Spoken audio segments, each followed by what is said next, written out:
नमस्कार दोस्तों, साहित्य सृजन कार्यक्रम में आप सभी का बहुत बहुत स्वागत है। जैसा कि आप सभी जानते हैं, हम इस कार्यक्रम के माध्यम से हर सप्ताह एक साहित्यिक विषय पर चर्चा करने के लिए जुड़ते हैं। तो आज की इस साहित्यिक चर्चा का विषय है मेरी दुनिया के ईश्वर के बहाने समकालीन हिंदी कविता पर बातचीत। और इस बातचीत को चरितार्थ करने के लिए हमारे साथ स्टूडियो में उपस्थित हैं अरुणाभ सौरभ जी। अरुणाभ जी, मैं आपका बहुत बहुत स्वागत करना चाहती हूँ।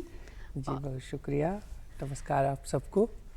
और मैं आपको ये बताना चाहती हूँ कि अरुणाभ हिंदी साहित्य में एक अति चर्चित नाम है।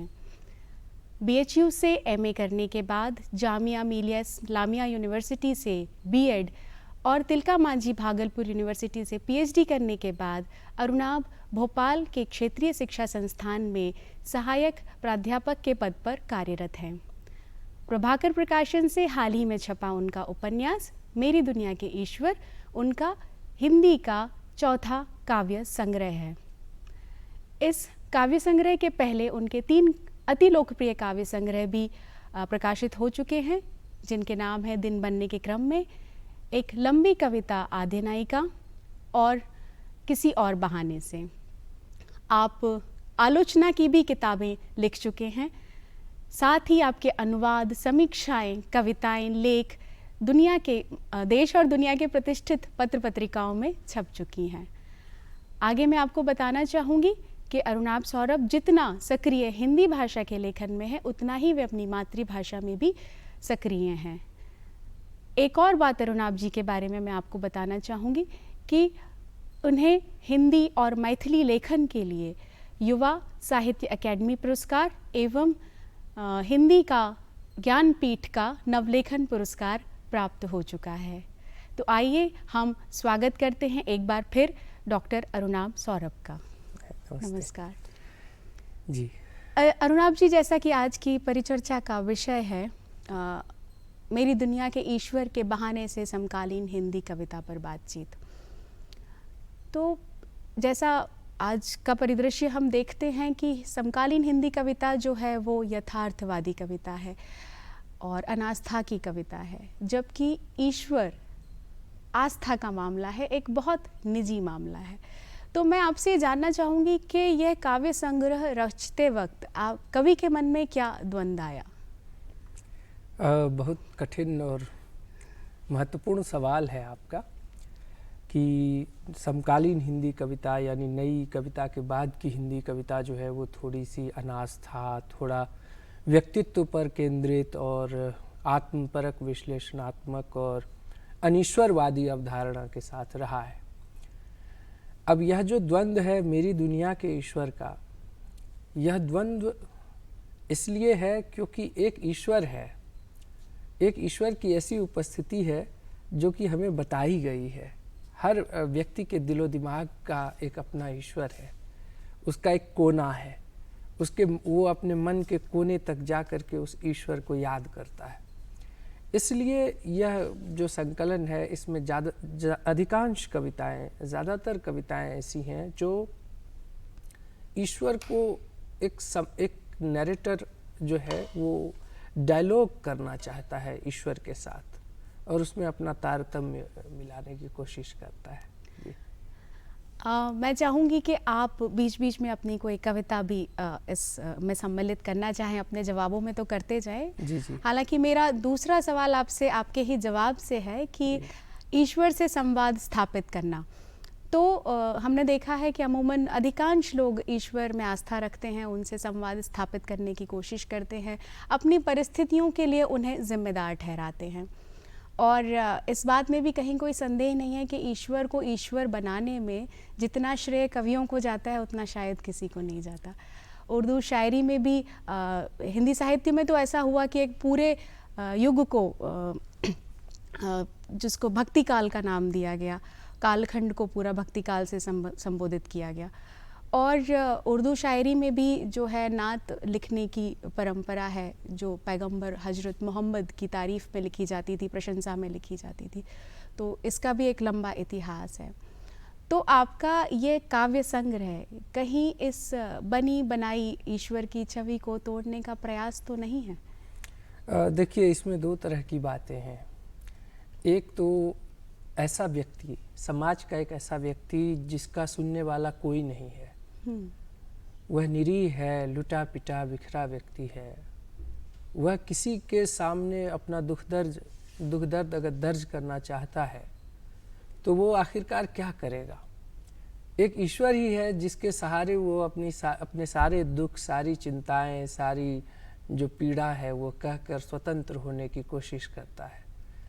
और एक दूसरी प्रक्रिया इसके साथ साथ जुड़ी हुई है कि हम जिस धर्म को मानते हो, दुनिया के जितने भी धर्म हैं दुनिया के, उन तमाम धर्मों की जो प्रार्थनाएं हैं वो कविता में है। हम कविता में प्रार्थना करते हैं, हम कविता में ही उपासना करते हैं। कविता ही हमारे लिए श्रद्धा का भी प्रश्न है और ईश्वर का भी प्रश्न है। जी। जहाँ आपने लोगों की बात की तो मैंने आपके लगभग 4 काव्य संग्रह पढ़े हुए हैं, 3 जो आपके हिंदी में छपे हुए हैं और एक उसमें से अनुदित काव्य संग्रह भी है जो मैथिली भाषा से हिंदी में आया है। इतना ही नहीं, जिसके लिए शायद आपको साहित्य अकेडमी का सम्मान भी मिला था, पुरस्कार मिला था।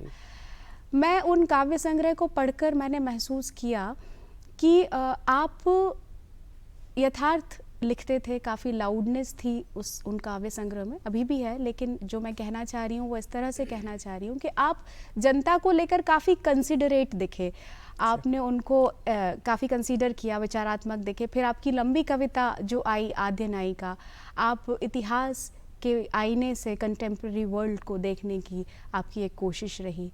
फिर दिन बनने के क्रम में भी आपने जो है आप बहुत रेशनल दिखे हैं आप जनता को लेकर। लेकिन कहीं ना कहीं मुझे इस काव्य संग्रह में जो आपका नया काव्य संग्रह है उसमें लगा कि आप सिस्टम के साथ साथ कहीं जनता को भी कटघरे में खड़ा करने का प्रयास कर रहे हैं। तो इस बारे में आपका क्या कहना है? देखिए, कटघरे में क्या खड़ा करना ये तो आलोचक जाने।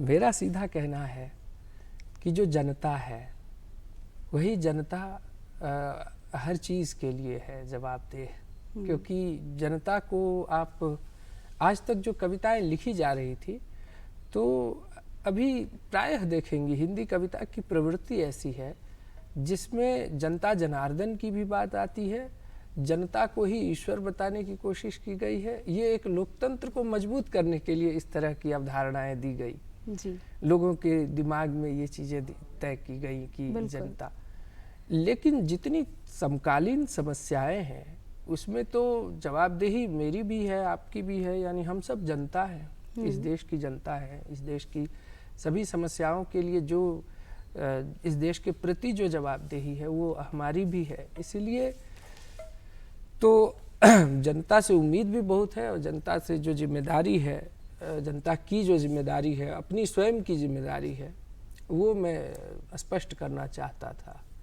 तो इसीलिए इस तरह की कविताएं लिखने की कोशिश की गई। जैसे मैं आपको एक उदाहरण के रूप में, बिल्कुल बिल्कुल, एक कविता है अनात्म जी। समय के बीतते पात्र में, समय के बीतते पात्र में खौल रहा हूँ अधहन अधहन। समय के बीतते पात्र में खौल रहा हूँ अधहन दहन।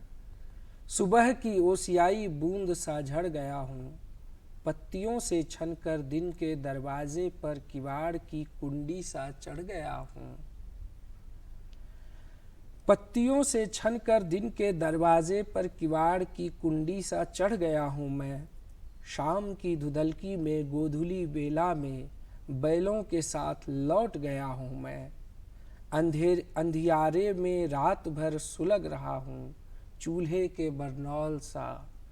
मैं कोई एक अलग नहीं, जैसी दुनिया है, जैसे तुम हो, सबके बीच सबके जैसा मैं भी हूँ।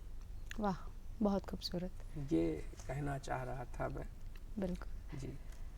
आप एक आध और कविता अपनी सुना दें, अभी आपने शुरू किया है तो। अरे शुक्रिया। तो एक कविता है नानी की कहानी में देवराज इंद्र। जी।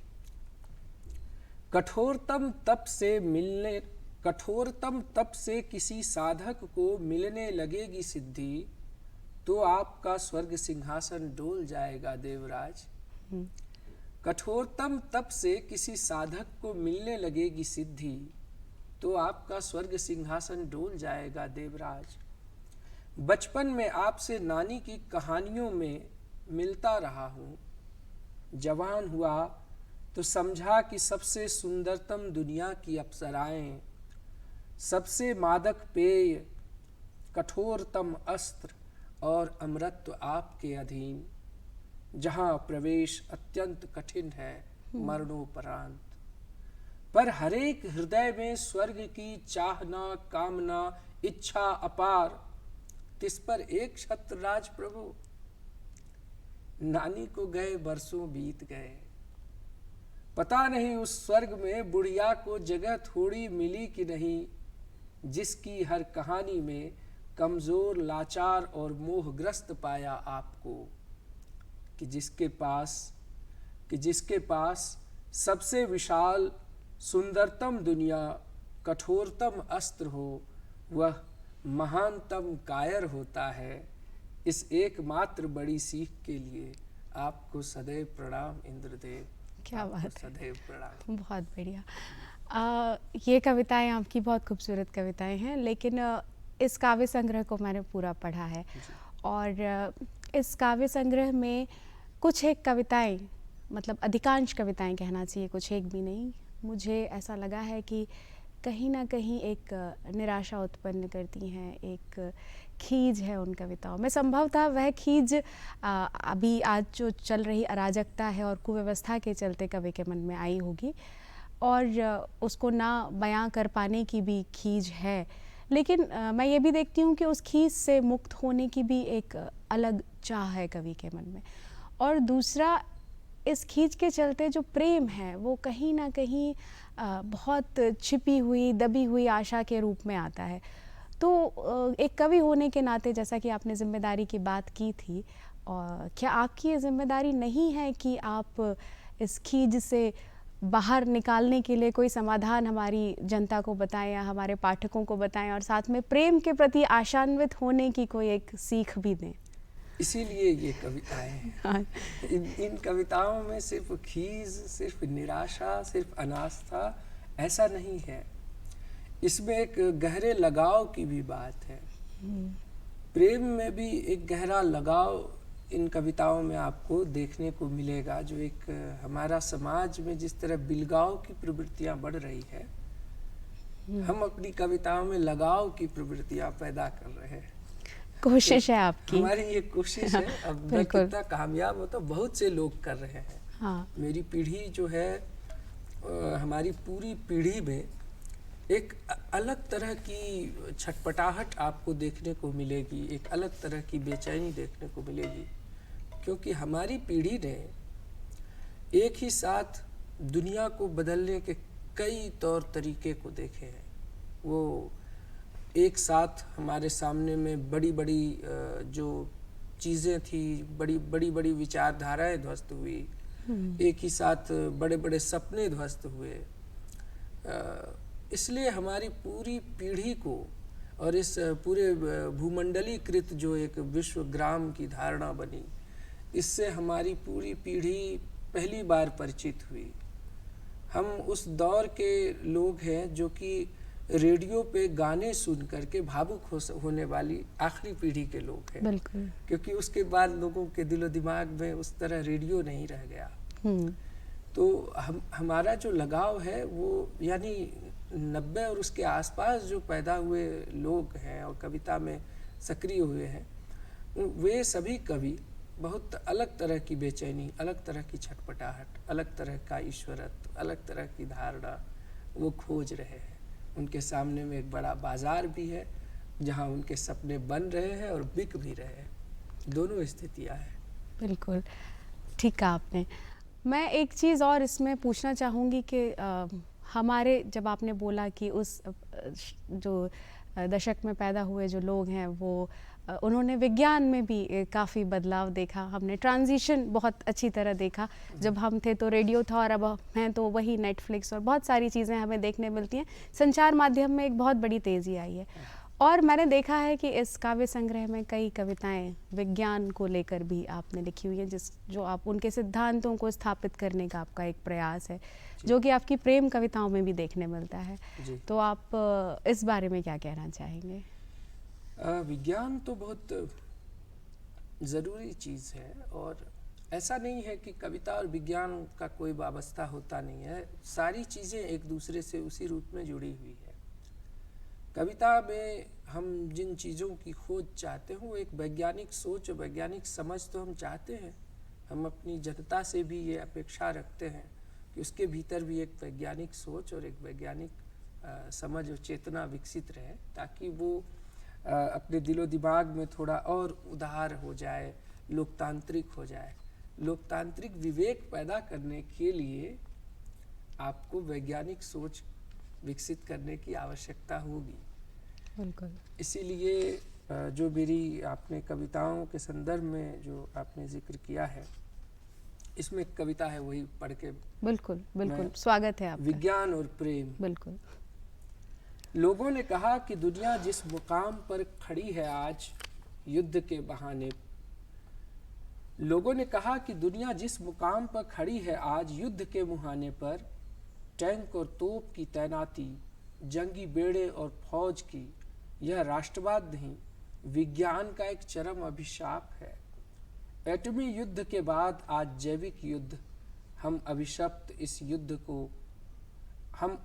इस युद्ध को जीने में, पर हमारे बीच बहता है विज्ञान प्यार करने को आतुर, वही विज्ञान जो महज युद्ध नहीं सिखाता प्यार कराना भी सिखाता है।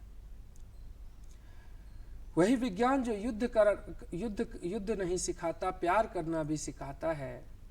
कई कई रात जागने के बाद पैदा होती है एक कविता कि रातों के अंधियारे में अनगिनत थकान अनथक यात्रा से, दर्द से कड़कड़ाता जिस्म और उसमें कई पुरानी यादें और उनके कुछ मिठास, आँखों में भरी नमी और होठों पर जीभ घुमा कर लगे नमकीन स्वाद और सूखते कंठ से पैदा होती है कविता। डर, संशय, अनिद्रा, तनाव और दिमाग पर लगातार भार देने से पैदा होती है कविता। कवि मूलतः वैज्ञानिक होता है और सुरक्षित जीवन के बीच पल पल पनपते गहन संदेह, उसकी खोह में भटकता एक बावरा मन, खुद में टूट टूट कर कई बार कई सूत्र खोजता, अपने होने का सबूत मांगता। हकीकत और कमीनगी का कड़वा स्वाद पीता पीता और पीता, खुद में टूट टूट कर बिखर कर कई कई बार खोजता, अपने भीतर का मानुस जिसको विश्वास है दुनिया बदलेगी, पहले से ज़्यादा खूबसूरत बनेगी। क्या बात है, बहुत बहुत सुंदर कविता। मैं आपसे एक और आखिरी प्रश्न संभवतः आज का पूछना चाहूँगी। वो ये है कि आप अपनी कविताओं के माध्यम से, जैसा कि अभी आपने कविता सुनाई, अपने इर्द गिर्द की दुनिया को अच्छा होता देख रहे हैं और एक कल्पना करते हैं, लेकिन आपकी इन कविताओं में कहीं एक प्रश्न चिन्ह भी मुझे देखने मिला, जो कि बहुत जगह पर यूज़ हुआ है, उपयोग किया है आपने, और वो दिखाता है कि आप सब ठीक होने की कल्पना तो करते हैं, पर कहीं ना कहीं एक अविश्वास आपके मन में है। आप उसको ऐसे देखते हैं कि पता नहीं ठीक होगा भी कि नहीं। तो इस बारे में आप क्या कहना चाहते हैं? देखिए, प्रश्नानुकूलता जो है वो मनुष्यता की प्रवृत्ति है। हम चीज़ों को प्रश्नांकित तो कर ही सकते हैं। जब हमारे सामने में चीज़ें जो दिख रही हैं, जो जिनसे आपका सीधा सीधा जुड़ाव है जिन चीज़ों से, वह जो घटित देख रही हैं आप, उन पर एक सवाल तो उठाना हम लोगों की नैतिक जिम्मेदारी है। इसीलिए वो प्रश्न उस रूप में आता है। अब रही बात कि उन प्रश्नों का समाधान क्या होगा, इसको लेकर स्वयं भीतर से लड़ता है। असल में कवि की जो लड़ाई है वह कई पक्ष पर चलती है। एक तो वो खुद से लड़ता है अपने अपने आप से लड़ता है, अपनी चीज़ों से लड़ता है, अपने समाज से लड़ता है, अपनी परिस्थितियों से। अब उसके इर्द गिर्द जो बनी बनाई परिपाटी चलन व्यवस्था, सबसे वो लड़ करके अपने सृजन के स्फोट को महसूस करता है। तो जो सब करता है वही हम भी करते हैं। बिल्कुल। क्योंकि मैं आपको एक उत्कृष्ट कवि के रूप में जानती हूँ और आप एक प्रखर आलोचक भी हैं, और मैंने देखा है कि आपका जो कविता में एक बारीक कविताई का जो गुण है वो आपके अंदर बहुत अच्छी तरह देखने मिलता है। आपकी कविता जैसी लगती है। तो मैं चाहती हूँ कि आप हमारे दर्शकों को एक अच्छी सी प्रेम कविता इस काव्य संग्रह की पढ़ के सुनाएं। प्रेम कविता सुनाऊं? जी। अच्छा, तो मैं आपको, हालांकि ये कविता मेरी एक प्रेम कविता है, गुलमोहर की छाँव। सन्नाटे में श्वास, जैसे चलती हवाओं का स्वर, जैसे हरे पेड़ का धरती को चुंबन, गुलमोहर के हाथ टूटे हुए बिखरे हुए। एक प्यारी लड़की के फूल से हाथ में रख देता गुलमोहर का लाल लाल फूल, उसके जूड़े में खोसता इसी हरी पहाड़ी के नीचे, धूप की ताप के विरुद्ध गुलमोहर की छाँव में। लाल गुलमोहर की छाँव हो तुम, जो मेरा बोधि वृक्ष है, जिस छाँव में गहराइयाँ टटोलता हूँ अपनी, रोम रोम को धूप से बचाकर, दुनिया की नज़रों से आँख चुराकर, इसी हरी पहाड़ी के तल में, इसी झील के किनारे, चलती हवाओं के साथ, इसी पत्थर पर बैठकर, गुलमोहर की छाँव में तुम्हारी आँखों को पढ़ना चाहता हूँ। यह गुलमोहर सिर्फ एक पेड़ नहीं है, यह तो सभ्यताओं की कहानी है, आत्मा की कातर पुकार है, निःशब्द गवाही देता है प्यार की पूर्णता की। संपूर्ण कर देता है मेरा तुम्हारा प्यार, यह गुलमोहर आँख है, बेहद प्यारी आँखें, तुम्हारी आँखों जैसी। तुम्हारी आँखें जैसी इसके हरे पत्ते की छाह से छनकर आती धूप की टुकड़ियाँ, आँखें जैसी दिखती है ज़मीन पर। देह पर पड़ने पर हजारों आँखें बनती है, समेट लूँ मुट्ठियों में इन सभी धूप की टुकड़ियों को। आओ कि इतने दिनों से यह गुलमोहर तुम्हारा साथ देने को व्याकुल है, तुम्हारे माथे पर प्यार से टपकेगा एक एक लाल फूल, आंचल में भर और लाल हो जाएगा। माफ़ कर देना भूल गलती, मेरा साथ तुम्हारा साथ अब हमारा साथ बनकर गुलमोहर के साथ का हिस्सा बन जाएगा। बहुत खूबसूरत। एक और बात मैं आपकी कविताओं के माध्यम से अपने दर्शकों के लिए जानना चाहूँगी कि आप, जैसे आपकी कविताओं में एक अलग भाषा, सुविचारित चिंतन, एक सुघड़ शिल्प देखने को मिलता है, तो आप जो हमारे युवा कवि हैं उनके लिए क्या एक ऐसी बात कहना चाहते हैं जिससे उन्हें ये कविताएं लिखने में जो है वो आसानी हो या कुछ एक मदद मिल सके? देखिए, कविताएं लिखने में तो आसानी की चीज़ ही नहीं है। कविता बहुत कठिन विधा है और मतलब मैं मानता हूँ कि दुनिया की सबसे कठिन विधा कविता है। तो उसके लिए तो ज़रूरी ये है कि वो अपने हज़ारों हज़ार साल की जो पूरी परंपरा है उससे परिचित हों पहले। अगर आप जिस भाषा में कविता लिख रहे हैं उस भाषा में जो बेहतर लिखा गया है हर दौर में, वो आप पहले उससे परिचित हों, उसे गंभीरता पूर्वक पढ़ लें और जो लिखना चाहते हैं वो ये समझ के लिखें कि तलवार पे चल रहे। क्या बात है, बहुत बहुत शुक्रिया आपका। तो मैं कहना चाहूँगी कि विज्ञान, दुनिया, कविता और ईश्वर के चौराहे पर खड़े अरुणाभ सौरभ अपने जीवन की जद्दोजहद को बहुत बारीकी से बुनना चाहते हैं। उन्हें इस नए काव्य संग्रह के लिए बहुत बहुत बधाई, और साथ ही इस कार्यक्रम में इस परिचर्चा के लिए जुड़ने के लिए भी बहुत बहुत उनको शुभकामनाएं और बधाई, और हमारे दर्शकों का भी बहुत बहुत आभार कि वे हमारे साथ आज इस कार्यक्रम के लिए उपस्थित रहे। बहुत शुक्रिया, फिर मुलाकात होती है।